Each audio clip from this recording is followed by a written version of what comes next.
আমাদের train 11:20-এ Rajshahi railway station থেকে। So এখন আমরা যাচ্ছি ঢাকা। ঢাকা থেকে আমরা রওনা দিব কক্সবাজারের উদ্দেশ্যে। কক্সবাজার থেকে সেন্ট মার্টিন দখল হয়ে যাওয়া দ্বীপ পুনরুদ্ধার করতে। তো স্টে টিউন উইথ আস। আর তামান্না তাকাবে না, ও আর কি ব্যস্ত। সো এই যে রাজশাহী রেলওয়ে স্টেশন। আমাদের রাজশাহী রেলওয়ে স্টেশনটা কিন্তু অনেক সুন্দর আমার কাছে, মানে কমলাপুর রেলওয়ে স্টেশনের থেকে এই রাজশাহী রেলওয়ে স্টেশনটা কিন্তু আমার কাছে ভালো লাগে, কি বলো? এবং গোছানো পরিপাটি। আমাদের আলটিমেট গন্তব্য কিন্তু হচ্ছে সেন্ট মার্টিন, আর আমরা এখন অবস্থান করছি রাজশাহী রেলওয়ে স্টেশনে। তো আমাদের ট্রেন মোটামুটি চলে আসছে।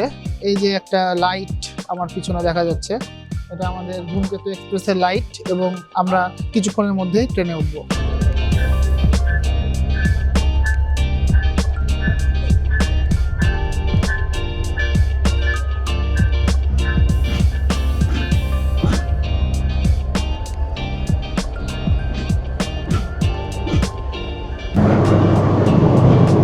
আমাদের সেই বহুল কাঙ্ক্ষিত ধূমকেতু এক্সপ্রেস আমাদের মধ্যে এসে উপস্থিত হয়ে গেছে। এখন তামান্না আর আমি ট্রেনে উঠব।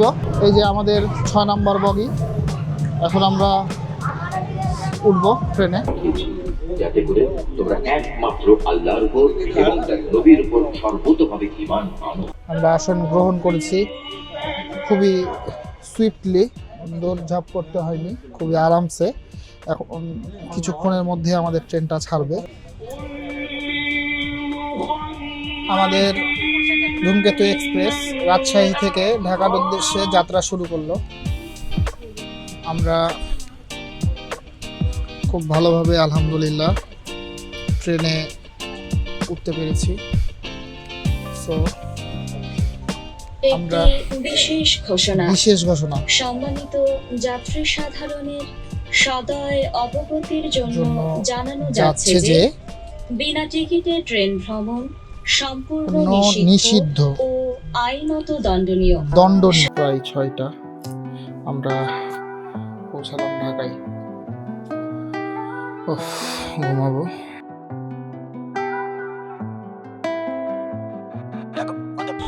অবশেষে আমাদের কক্সবাজার যাওয়ার বাস, হানিফ এন্টারপ্রাইজের টাইগার রফিকের বাসে করে আমরা আজকে কক্সবাজার যাব। সো দেখি, আমাদের সাথে আছে আমাদের মামা। হ্যাঁ, মামা আমাদেরকে নিয়ে যাবে এই গাড়ির। কাশেম ভাই। হ্যাঁ, কাশেম ভাই। এখন আমরা আসন গ্রহণ করব। 11:20-এ কালকে আমরা জার্নিটা শুরু করেছিলাম ট্রেনে, আর এখন আবারও ঢাকা থেকে কক্সবাজারের উদ্দেশ্যে আমরা জার্নি শুরু করছি। এবার না উঠো, C12-তে চলে যাও, পানির বোতল রাখা আছে। আসসালামু আলাইকুম ওস্তাদ। হ্যাঁ,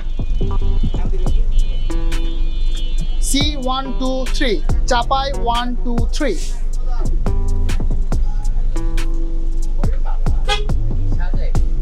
প্রচুর জায়গা আছে তোর, এনাফ। আমাদের বাস ছাড়লো কক্সবাজারের উদ্দেশ্যে সায়দাবাদ থেকে। আমার পাশে আমার বন্ধু পেশাগত কাজে ব্যস্ত, আর আমার আদরের বউ সে অসুস্থ, তারপরেও খুব কষ্ট করে বসে আছে। আর এই হচ্ছি আমি। এখন অনেক জল্পনা কল্পনা করে চাঁপাইনবাবগঞ্জ থেকে সেন্ট মার্টিনের উদ্দেশ্যে যে যাত্রা শুরু করেছিলাম তা আবারও নতুন করে শুরু করছি কক্সবাজারের উদ্দেশ্যে হানিফ এন্টারপ্রাইজের সাথে।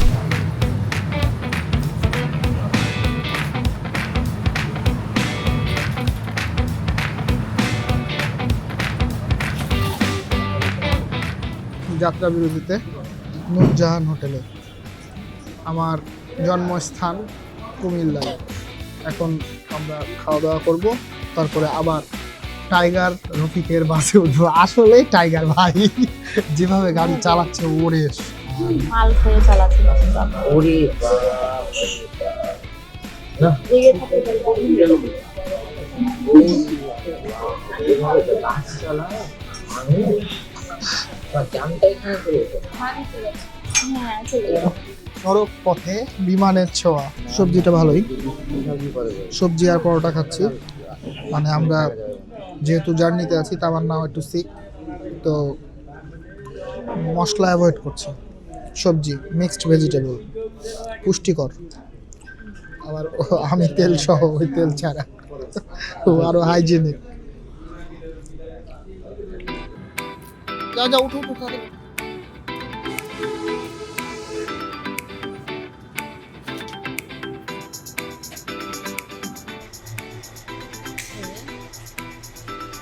আমরা এখন অবস্থান করছি Chittagong Lohagara mid way in highway রেস্টুরেন্টে।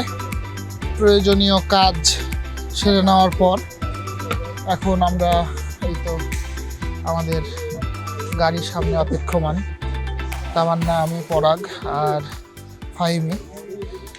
তো এই সিজনের সেরা শীত উপভোগ করছি। এই যে মুখ দিয়ে ধোঁয়া বের হচ্ছে, যেটা এখন পর্যন্ত আমার প্রথম এই সিজনে নাক মুখ দিয়ে ধোঁয়া। আর তামান্নার তো নাক মুখ বন্ধ যদিও। সো এখন পর্যন্ত জার্নি অনেক সুইফটলি যাচ্ছে, অনেক ভালো জার্নি। আর আমাদের এই তো গাড়ি, আমরা এখন উঠবো। উঠো। হ্যাঁ হ্যাঁ এটাই, আবারও আমাদের জার্নি শুরু হবে।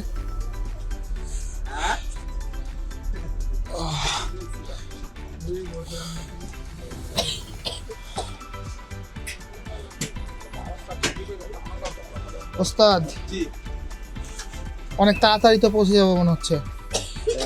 আপনার না একটু রিল্যাক্সে যান। হ্যাঁ হ্যাঁ রিল্যাক্সে যান, আপনি তো সেই টানেন। ওস্তাদকে বললাম একটু রিল্যাক্সে যাওয়ার জন্য। কি ভুল বললাম? ঠিক কিনা বলে? আমরা সায়দাবাদ থেকে রওনা দিয়েছিলাম 8টা সাড়ে 8টার দিকে হানিফ এন্টারপ্রাইজের একটি কোচে। আর হানিফ আমাদেরকে এখানে সুগন্ধা বিচে কক্সবাজারে নামাই দিল হচ্ছে মোটামুটি 4টা সাড়ে 4টার দিকে। তো সাড়ে 4টার দিকে যখন আমি এখানে নামলাম, তখন এখানে কোনো মানে আমার অ্যাকোমোডেশনের ব্যবস্থা ছিল না, যেহেতু আমি সেন্ট মার্টিন যাব। ওখানে আমার সব বুকিং, হোটেল, রিসর্ট সব কিছু ঠিক করা আছে। তো যেহেতু আমি আর্লি চলে আসছি, এখানে ঝাউবাগান রেস্টুরেন্টে এসে কিছুক্ষণ বসলাম, ফ্রেশ হলাম। ওদের নাস্তা যে আইটেমগুলো ছিল সেগুলো দেখলাম, 1 ঘন্টা কাটালাম। তারপরে অর্ডার করলাম, নাস্তা করলাম, ডিম খিচুড়ি ভুনা। তারপরে এখন আমরা আবার রওনা দিব ননিয়াছড়া যেই ঘাট আছে, যেখান থেকে সেন্ট মার্টিনের উদ্দেশ্যে শিপগুলা ছাড়ে সেখানে।